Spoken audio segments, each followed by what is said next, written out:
ഇത് mass Motors എന്നാണ് നമ്മൾ ഹീറോണ്ട പാഷൻ പ്ലസ് ആണ് വണ്ടി എഞ്ചിൻ വർക്കായിട്ട് കയറ്റിയിരുന്നതാണ്. അപ്പോൾ നമ്മൾ എഞ്ചിൻ വർക്ക് കംപ്ലീറ്റ് ചെയ്തിട്ടുണ്ട്.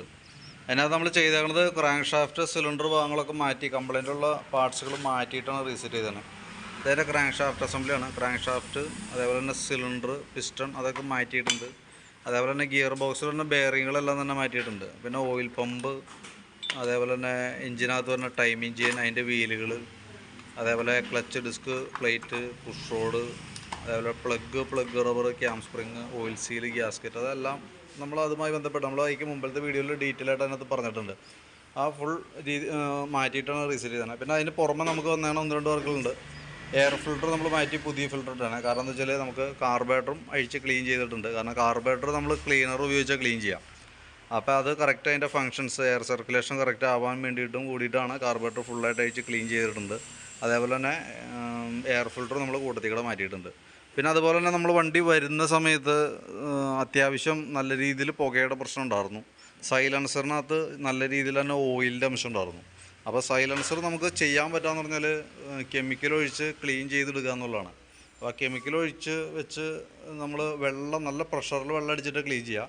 അത് നമുക്ക് ഈ സൈഡിൽ നിന്നും അടിക്കാൻ പറ്റും, ഇപ്പുറത്തെ സൈഡ് ഈ മൗത്തിൽ നിന്നും അടിക്കാൻ പറ്റും.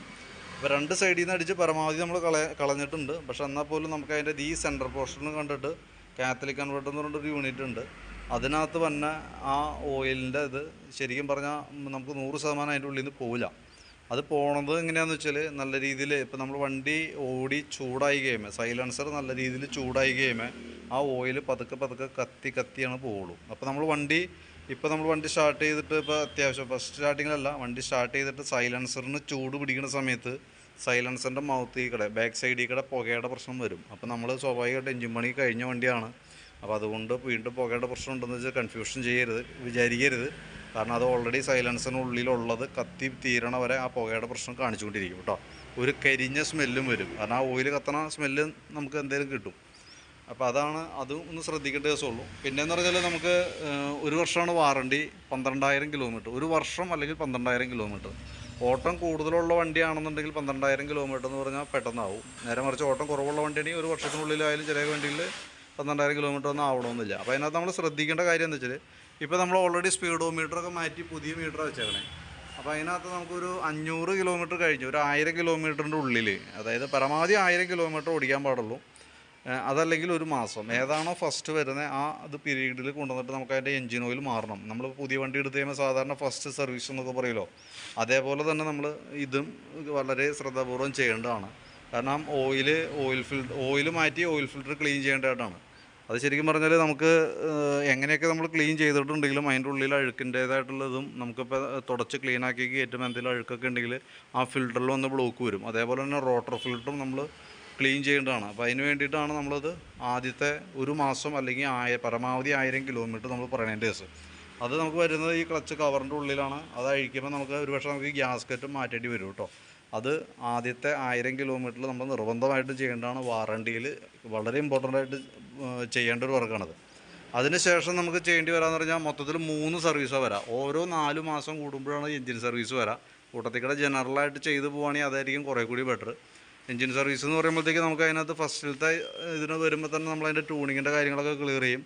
പിന്നെ അതിനകത്ത് എഞ്ചിൻ പെർഫോമൻസ് നോക്കേണ്ടതായിട്ടുണ്ട്, ടാപ്പറ്റ് ക്ലിയറൻസ് ചെക്ക് ചെയ്യേണ്ടതായിട്ടുണ്ട്, മൈലേജ് ട്യൂണിങ്ങിൽ വേരിയേഷൻ ഉണ്ട്, അതൊക്കെ ഒന്ന് കറക്റ്റ് ചെയ്യേണ്ടതായിട്ടുണ്ട്, ഓയിൽ ലീക്കേജ് കാര്യങ്ങൾ എന്തെങ്കിലുമൊക്കെ ഉണ്ടോ എന്ന് നമ്മൾ ഇൻസ്പെക്ട് ചെയ്യണം. അതൊക്കെയാണ് മെയിനായിട്ട് സർവീസുമായി ബന്ധപ്പെട്ട് കാര്യങ്ങൾ, എഞ്ചിനുമായി ബന്ധപ്പെട്ട് ഉദ്ദേശിക്കുന്നത്. അപ്പോൾ നമ്മൾ ആ കൂട്ടത്തിൽ തന്നെ ഏകദേശം നമുക്ക് ജനറലായിട്ടുള്ള സർവീസ് കൂടി ചെയ്തു പോവുകയാണെങ്കിൽ ഈ പറഞ്ഞ വർക്കുകളെല്ലാം തന്നെ അതിനകത്ത് ഉൾപ്പെട്ട് ബാക്കിയത്തെ മെയിൻ്റനൻസൊക്കെ അതിനകത്ത് കഴിഞ്ഞ് പോയിക്കോളും. അത് നമുക്ക് ഓരോ 4 മാസം കൂടുമ്പോഴാണ് ചെയ്തു പോകേണ്ടത് കേട്ടോ. പിന്നെ അതിന് പുറമേ നമുക്ക് ഓടിക്കുമ്പോൾ 1-2 കംപ്ലയിൻറ്റ്സ് എന്ന് പറഞ്ഞാൽ നമുക്ക് ഈ കോൺസെപ്റ്റൊക്കെ അത്യാവശ്യം നല്ല രീതിയിൽ കിടന്ന് അടിക്കണൊക്കെ ഉണ്ട്. അപ്പോൾ അതൊന്നും നമ്മൾ ഈ കൂട്ടത്തിൽ ചെയ്തിട്ടില്ല. ഇപ്പോൾ എഞ്ചിൻ വർക്കാണ് മെയിനായിട്ട് പറഞ്ഞാൽ അത് മാത്രമാണ് നമ്മൾ ചെയ്തേക്കണം കേട്ടോ.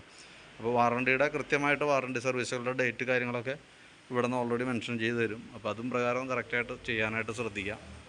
കറക്റ്റായിട്ട് നമ്മൾ അത് ഫോളോ ചെയ്യുകയാണെന്നുണ്ടെങ്കിൽ നമുക്ക് എഞ്ചിൻ വർക്കുമായി ബന്ധപ്പെട്ടൊരു മേജറായിട്ടുള്ളൊരു കംപ്ലയിൻറ്റുകൾ നമുക്ക് വരില്ല. അത് കൃത്യമായിട്ട് നമ്മൾ പറയുന്ന പീരീഡുകളിൽ ആ വർക്കുകൾ ചെയ്ത് പോവുകയാണെങ്കിൽ നമുക്ക് ഇത്രയും പൈസ മുടക്കിയൊന്നും ചെയ്യേണ്ട യാതൊരു കാര്യങ്ങളില്ല. കറക്റ്റ് അതിൻ്റെ ഡീറ്റെയിൽസൊക്കെ ഇവിടെ നിന്ന് അപ്ഡേറ്റ് ചെയ്ത് തരും കേട്ടോ. അതും പ്രകാരം ചെയ്യുകയാണെന്നുണ്ടെങ്കിൽ മാക്സിമം നല്ല ലൈഫ് കിട്ടും നമുക്ക്. ആ രീതിയിലുള്ള വർക്കാണ് നമ്മൾ ചെയ്തേക്കുന്നത്. വർക്ക് കംപ്ലീറ്റ് ആയിട്ടുണ്ട്. അപ്പോൾ അതിൻ്റെ ബില്ലും ഡീറ്റെയിൽസൊക്കെ ഇവിടെ നിന്ന് അയച്ചോളും. സർവീസിൻ്റെ ഡേറ്റും കാര്യങ്ങളൊക്കെ ഇവിടെ നിന്ന് മെൻഷൻ ചെയ്ത് തന്നോളും. ഓക്കെ, വർക്ക് കംപ്ലീറ്റ് ആയിട്ടുണ്ട്. അപ്പോൾ നല്ല രീതിയിൽ ഉപയോഗിക്കാനായിട്ട് ശ്രദ്ധിക്കും.